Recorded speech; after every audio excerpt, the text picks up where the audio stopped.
Assalamualaikum warahmatullahi wabarakatuh. Alhamdulillah wassalatu wassalam ala rasulillah. Kaum muslimin dan muslimah, para jamaah yang dirahmati oleh Allah subhanahu wa ta'ala, kita melanjutkan pelajaran tentang dosa-dosa besar yang disebutkan dan dirangkum oleh Al-Imam Az-Zahabi rahimahullahu ta'ala dalam kitab Al-Kabair. Kita memasuki dosa besar ke-34. Beliau mengatakan ad-dayyuth, yaitu seorang kepala rumah tangga yang membiarkan perbuatan-perbuatan dosa di dalam rumahnya. Beliau rahimahullahu ta'ala menyampaikan hadis yang diriwayatkan dari Abdullah ibn Umar radhiyallahu anhuma. Rasulullah sallallahu alaihi wasallam bersabda, "Salasatun la yadkhulunal jannah." Ada 3 golongan yang tidak masuk surga. Yang pertama, al-'aqu liwalidayh, yaitu anak yang durhaka kepada kedua orang tuanya. Yang kedua, wad-dayyuth, yaitu laki-laki dayyuth. Sedangkan yang ketiga, warajlatun nisa, wanita-wanita yang menyerupai laki-laki. Sebuah hadis diriwayatkan oleh Imam Ahmad, Al-Hakim, Al-Baihaqi, dan disahihkan oleh Syekh Al-Albani rahimahumullahu jami'an. Dalam hadis yang lain, Rasulullah sallallahu alaihi wasallam bersabda dengan redaksi yang kurang lebih mirip dengan hadis yang pertama. Beliau bersabda, "Salasatun qad harramallahu alaihimul jannah." 3 golongan yang Allah haramkan mereka untuk masuk ke dalam surga. Mudminu khamrin, yang pertama yaitu pecandu minuman keras.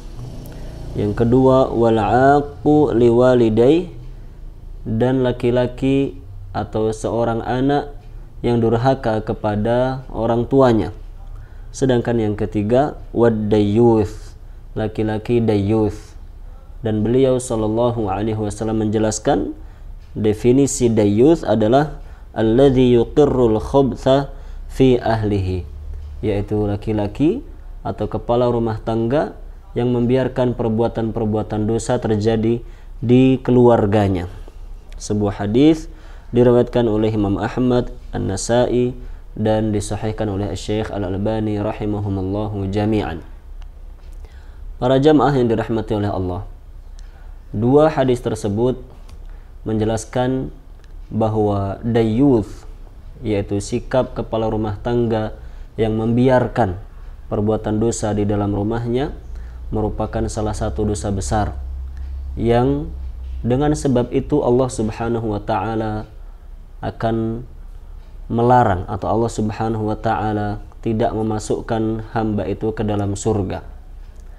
Walaupun dalam aqidah Ahlus Sunnah wal Jamaah, ketika seorang muslim meninggal dalam keadaan beragama Islam, tidak melakukan perbuatan syirik, maka dosa-dosanya nanti akan diampuni oleh Allah subhanahu wa ta'ala setelah dia disiksa terlebih dahulu di dalam api neraka. Setelah bersih dari dosa-dosanya, maka Allah subhanahu wa ta'ala akan memasukkannya ke dalam surga. Namun tetap menjadi peringatan yang sangat keras, peringatan yang mengerikan bagi kita semuanya, terutama bagi kepala rumah tangga atau bagi orang-orang yang memiliki tanggungan, orang-orang yang dia nafkahi dalam keluarganya, orang-orang yang menjadi tanggungan untuk dididik olehnya, orang-orang yang menjadi tanggungan untuk dilindungi olehnya. Maka hadis ini berlaku bagi semua orang yang seharusnya mendidik keluarganya, mendidik orang-orang yang ada di bawah pengasuhannya, namun ternyata dia mengabaikan pendidikannya, mengabaikan agamanya, mengabaikan kesucian dan kehormatan mereka, yaitu di mana dia membiarkan ketika ada anggota keluarga yang melakukan perbuatan dosa. Dia membiarkan saja, mungkin dengan alasan namanya juga anak muda.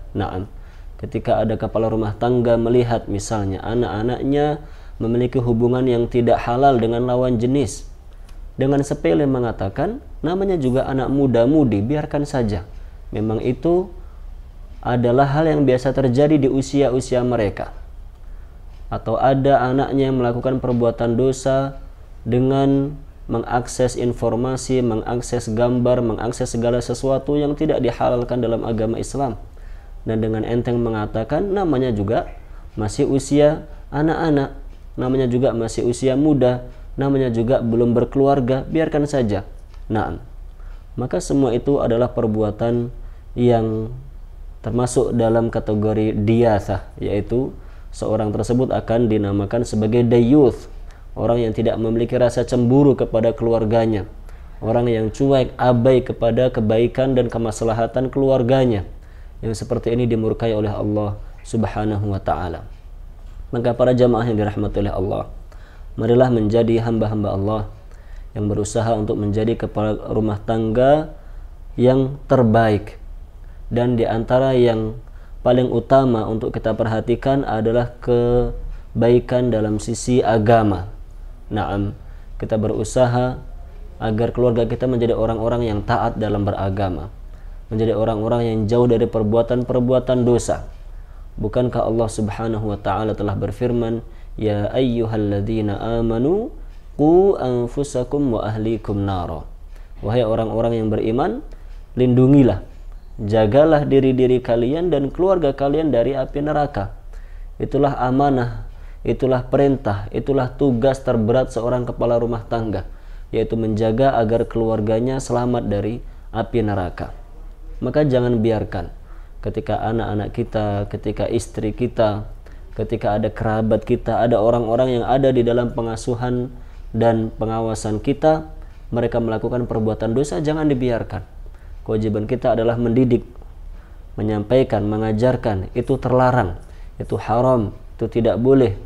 Lakukanlah ini, kerjakan ini, amalkan ini, yaitu berupa amal-amal ketaatan, dan jauhi perbuatan-perbuatan maksiat dan dosa. Naam, dengan demikian semoga kita menjadi hamba-hamba yang telah menjalankan perintah Allah, melaksanakan amanah sebaik mungkin, sehingga kita menjadi kepala-kepala rumah tangga yang dicintai oleh Allah Subhanahu wa ta'ala. Jangan biarkan keluarga kita bergelimang dalam dosa, dan jangan menyepelekan dosa walaupun itu hanya sederhana. Ketika kita lihat dengan mata kepala, itu hanya dosa yang sederhana, dosa yang biasa sudah terjadi, bahkan termasuk hal yang lumrah. Naam, maka yang seperti itu harus dihilangkan.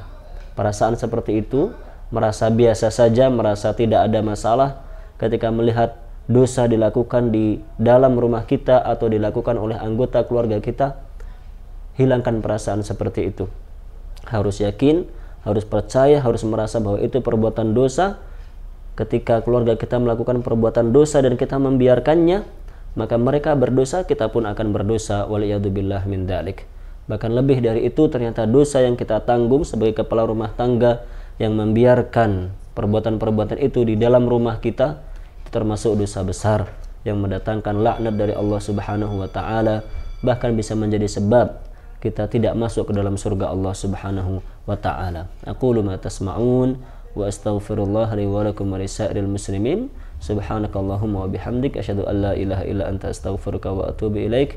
Assalamualaikum warahmatullahi wabarakatuh.